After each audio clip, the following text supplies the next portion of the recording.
Today on The Making of Me, we are joined by Avonley Lightstone, author of Strength and Scar, and a powerful voice for healing, faith, and resilience, shaped by early loss, adoption, and abuse. Avonley's stories is one of rising from deep suffering through God's mercy. And is in this episode, we'll share how pain become purpose and how scar can become source of strength. It's really a pleasure to have you on the show, Avonley.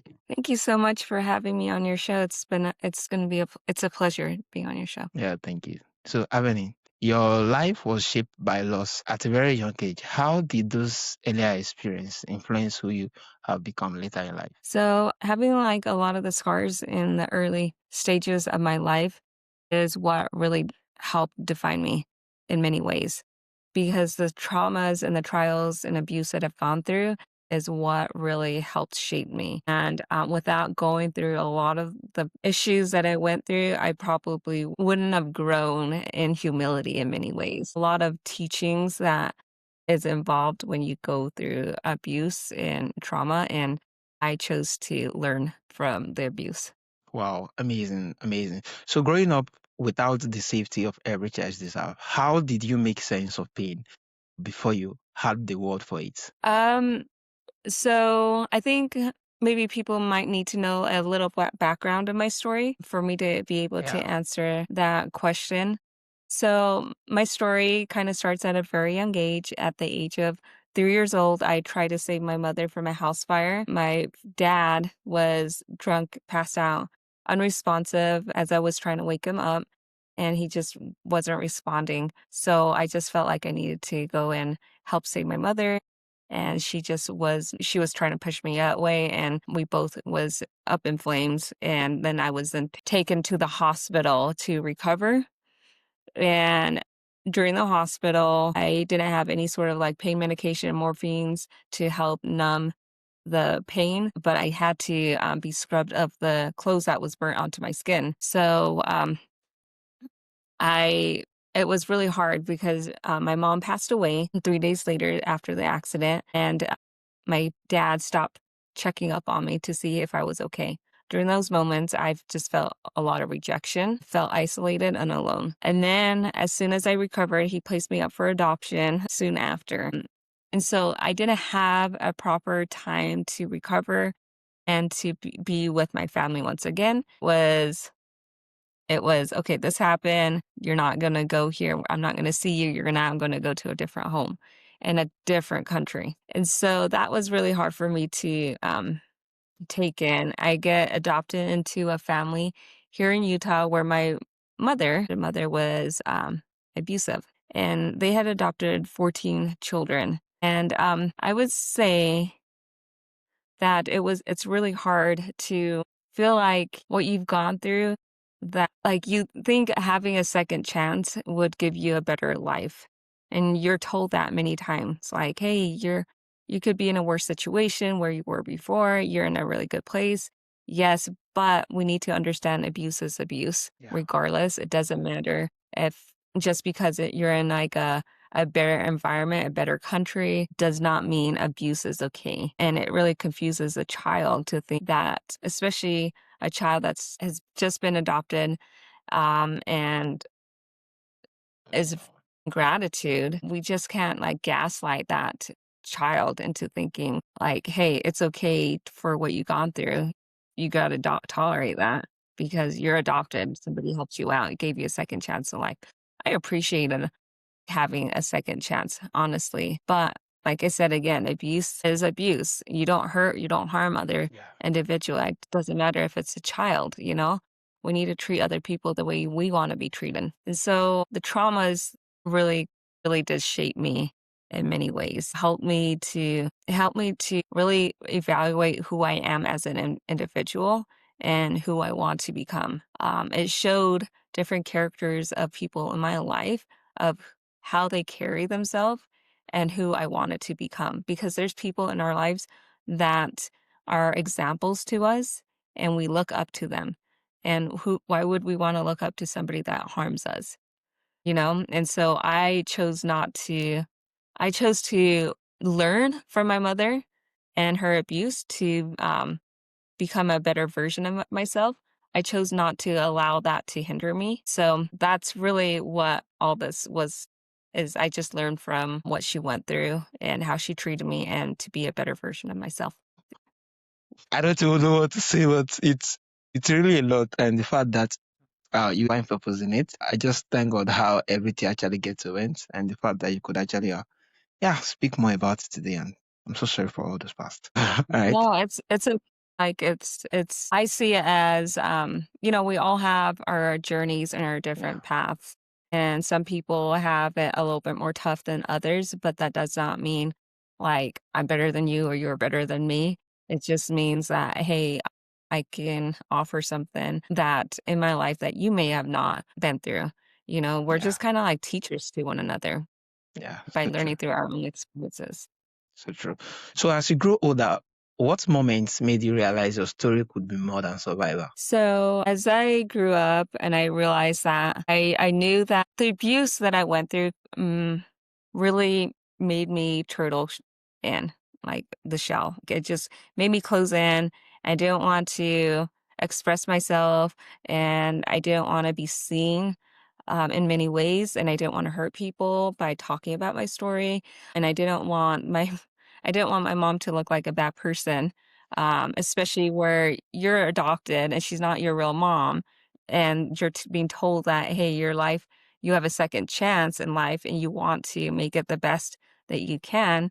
You want to also deliver it to other people's knowing that hey, yeah, you do have a good life, and you don't want your mother to feel like you're a bad person, feeling like so I just closed myself in and didn't really express a lot of stuff and became really shy. But as I grew older and became a little bit more wiser, because silence, here's the thing about isolation. Isolation can either you have choices in life.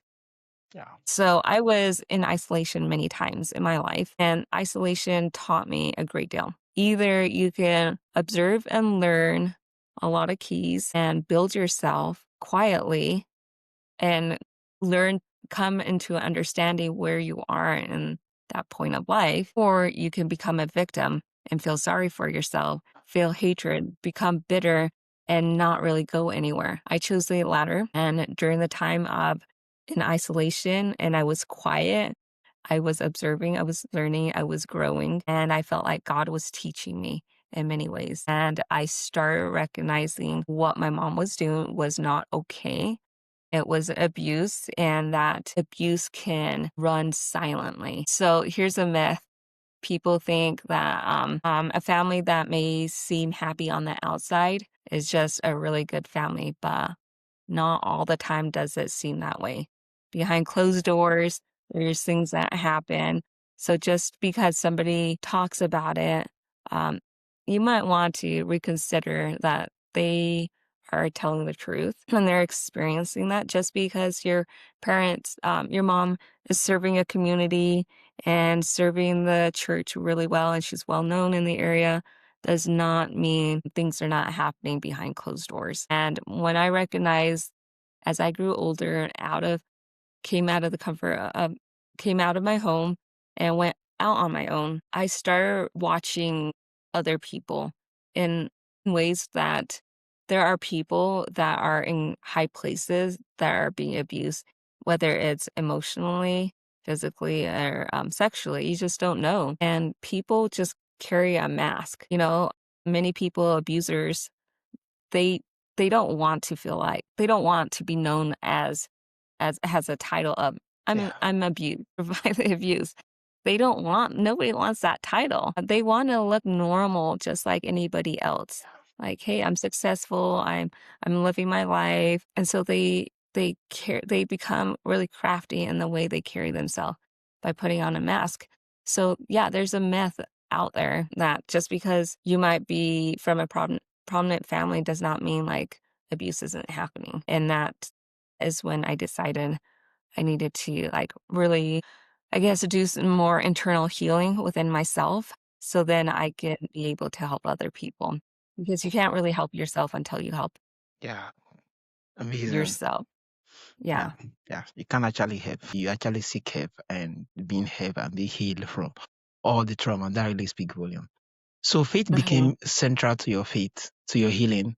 How did you meet God in your darkest season? Yeah, so I actually was very, like I mentioned earlier, my mom was well known in her community in the church. And so I was adopted into a family of a religious home. And that is where I felt like I knew God. I was taught about God.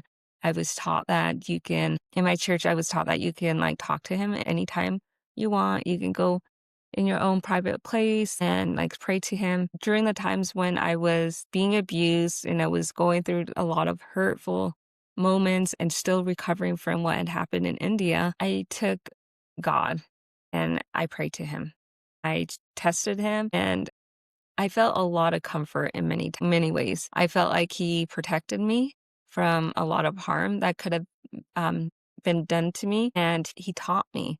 He preserved me in many ways, even though I was suffering and I was in pain and hurt. There was a lot of like glorifying things that came with being raised in a religious home. I just started developing a relationship with God, acted as if he was somebody that really cared deeply for me. And I took that and just started praying and believing that that was true.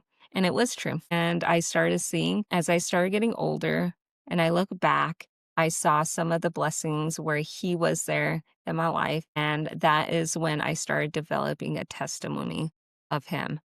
Like at first, it was just an imaginary thought, I'm going to take this chance Yeah. and believe that there is someone greater that exists. And I took that chance. And as I developed that, I created a stronger bond. And as I got older, I look back and I recognize that he was with me from the very beginning. Wow. Amazing. Amazing. I'm so glad you actually more like he met you at that point and you're able to kind of get healing from it. So forgiveness is a major theme in your journey. What did forgiveness truly required from you? So forgiveness is just really it's not like a one fits all. It's completely different and structured in a package that's completely different for every individual because we all have different journeys in our life. And so my forgiveness process may look different from yours. And and that's something I learned because for a longest time I also thought like, oh, forgiveness is saying sorry to the person and then you want them to say sorry to Yeah. you for what you want, and then you move forward. It's never usually like that. A lot of time, the forgiveness really is truly with yourself and a deeper meaning and connection between you and God, and how God wants you to go through this healing journey. And for me, I had to go back into my life and at least try to make amends with my mom and forgive her of what happened in my life. And I try to explain to her, let's move forward. I'm getting older. I'm starting to have kids, and our siblings are getting older. Here's what I'm seeing. If we continue forward with the same mindset, there's going to be a great division in this family. And because my parents adopted 14 kids, so a lot of kids. And so I try to explain to her that this division would harm the family and the future generation. And if this is something that she wants to take seriously, then she'd be willing to fix it on her end. And as a family, as a whole, we would move forward. And that was what I was hoping. And I've tried explaining, I tried to bring this up to her a few times and she just rejected it. And she just nods like, oh, whatever. But like if somebody truly feels sorry, you could tell by their actions and their fruits, things will start changing. It wasn't changing, and it was exactly what I was predicting. There was a complete hard split within our family, and I remember asking God, like, I don't understand. I forgave her, but it's not working out. And to him, he's finally told me, like, you've done what you could. You've done all that you can. You Hmm. gave it up your all, and you try to repair and mend a family, dysfunction, and you did your best. Now give that to me, put that burden on me, and then move forward in your life. So, like, hey, hate up on my family. No, it's let them be and let God handle them. And I still have a life that I need to live. I still need to raise my children. So I can't stay distracted and the past. I need to continue to move forward in my future. And I've learned a great lesson from that. And so, with that, when I gave that to God, He delivered me from my sorrow of feeling pain that I've always been suicidal in many ways. He Mm. lifted that off me. So I've never been suicidal since then. So there's just like this forgiveness process. It's just such a beautiful thing. And if you can just connect and build that relationship with God, and he can create a package that fits perfectly for you in the way that you need it. Because like I mentioned earlier, we all have different journeys in our life. So our process is going to look differently from what happened with me. Hmm, amazing. I'm glad we are able to let go and the fact that that's more like a it's really amazing just hearing the stories. And there's a whole lot to actually learn from it. And thank you so much for sharing. Yeah, of So course. so writing strengths of scar means revisiting your painful memories. What was the hardest part about telling your stories openly? So I wrote this story, Strength of Scars, because I felt like my story was so profound. I've been through so much and I wanted to share with the world how healing was possible. There's so many stories out there, but maybe my story can hit somebody that absolutely needs it. We don't know. Like can our stories are powerful. So when we meet somebody, it's our stories that impact. Sharing our stories impact other people. It builds us and it motivates us in many ways where maybe something in our lives that we're suffering from becomes like a growth of of strength that we tell ourselves, hey, I can handle this. This person was able to do it. I can do this. And it's a way for me to share my strength of how I endured it, how I allowed God into my life, and how was able to take my abuse and trauma and turn it into strength. Because we all have scars in our life, or physical, or even both. We all have it. And even the perfect God carries his scars. And he shares that Hmm. story. He shares the story and he doesn't hide what had happened to him. In fact, he shares it and it still is being talked about right now. So if his story is that so powerful and he wants us to follow him, don't you want to start questioning like don't you think you're just as amazing to him that he wants you to share your story, Yeah. with other people?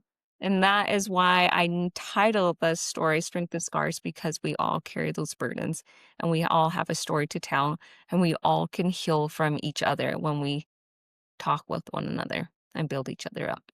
Wow, amazing, amazing. Stories are really, really powerful. And the fact that even a whole lot of persons that are passing through deep, deep trauma and a whole lot of things, hearing stories of someone who has gone through it and survive and heal from it, it's a big encouragement that, yeah, definitely there's light at the end of those particular traumas, at the end of those suicidal thoughts, at the end of their lowest points, at the end of the fact that they can't forgive. Yeah, it's really a whole lot, and I'm really, really glad that you're actually like sharing it. Yeah, yeah, thank you. So many people carry hidden traumas. What sign tells you someone is hurting beneath the surface? So there's so many people that carry traumas and hurt. A lot of times they talk about one of the biggest sign that and a clue that people can start figuring out is they don't talk about themselves. They talk about other people. They talk about like, hey, how are you doing? How are you feeling? And they're just more empathetic towards other people's needs than fixing and helping them their own wounded self because they don't want to feel like they're wounded. Yeah. So they go after seeing what they can do to help somebody else because when they feel like they can help somebody else, they're kind of Mm, they're helping themselves in some ways, but it's not always the case.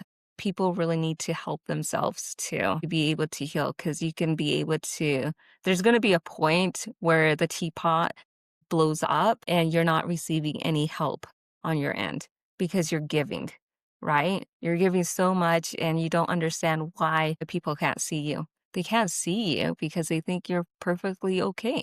And a lot of times you're just damaged, you're just hurt. And so recognize if you are that person, it's okay to go and help yourself. It's okay to take that time and nurture yourself, because once you do take that time, you're elevating that heat down a little where the temperature is easier to tolerate, and then you can continue to help other people.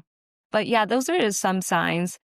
Other signs is can be people are just a lot of people can be introverts that are in abuse, just because they've been shunned so harshly when they were little, that they, rather than expressing themselves and being able to showcase who they are, they were suppressed.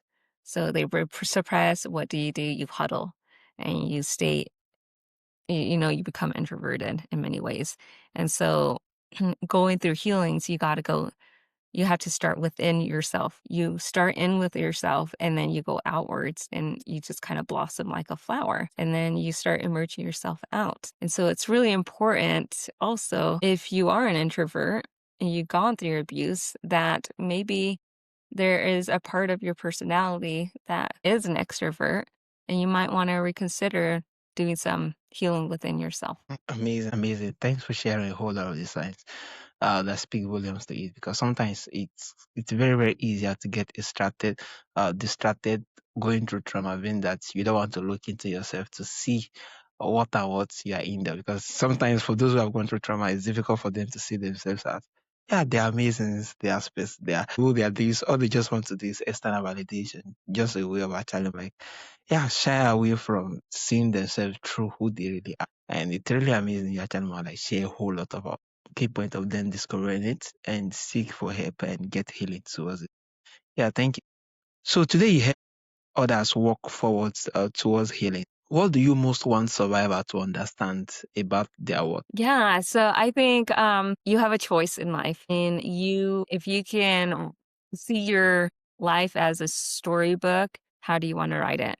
Do you want to go through the life where you went through hardship, but you came out strong? Like, you get to be the author of your story. How do you want to write it?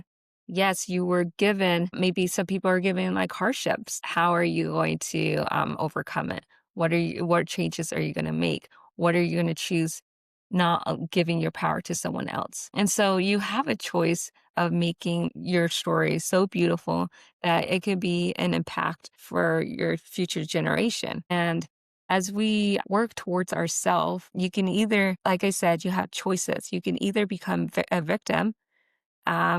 It's nice to get encouragement from other people, and I'm not saying that's not a bad thing, but if you always stay in that victim mindset, then you're never going to have opportunity to grow and learn and to overcome and to stand your ground and to look back and say, I did that.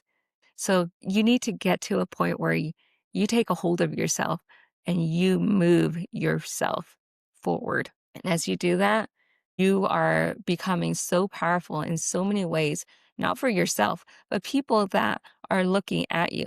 You'd be really surprised that how many times people watch you carefully. They might not associate with you, but they may be watching you. They may be watching your step. They may be watching the choices that you're making. And maybe by watching you, they might be learning from you. And so so with that knowledge, don't you want to be able to motivate people to become the better version of themselves?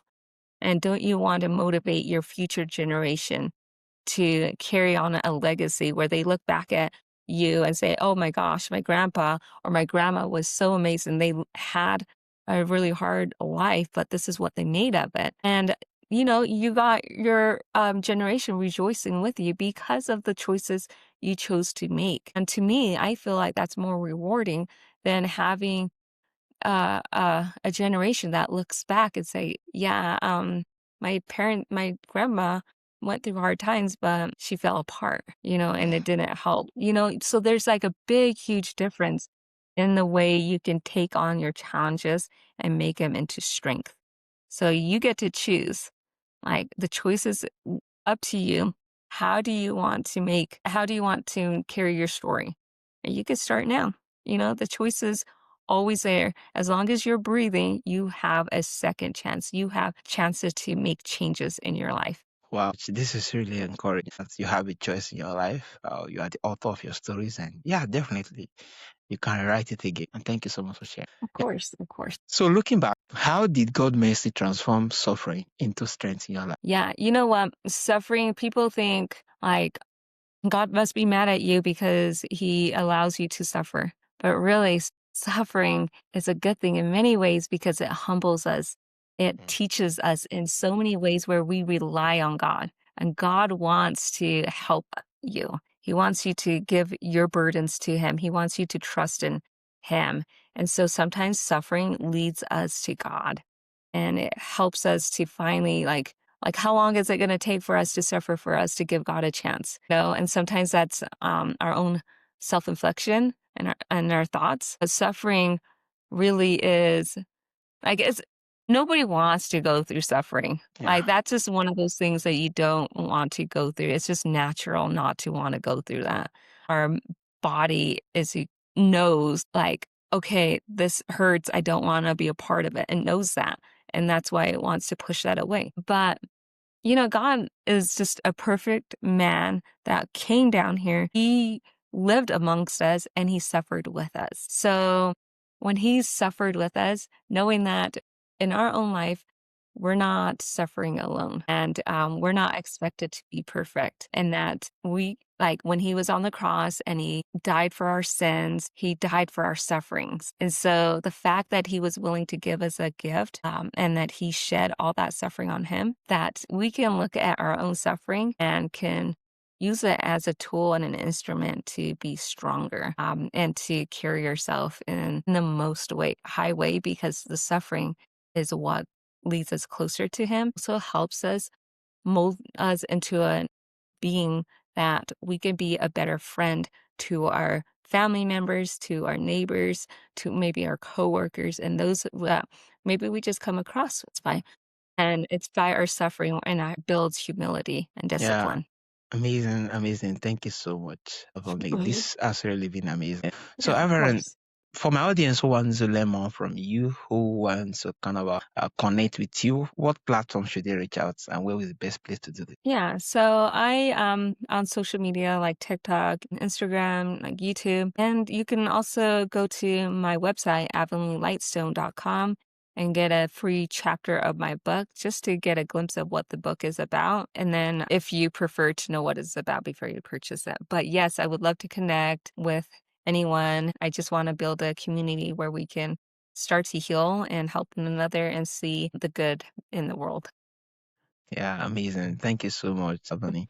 Your story reminds us that scars do not disqualify us. They can strengthen us through faith, honesty, and courage.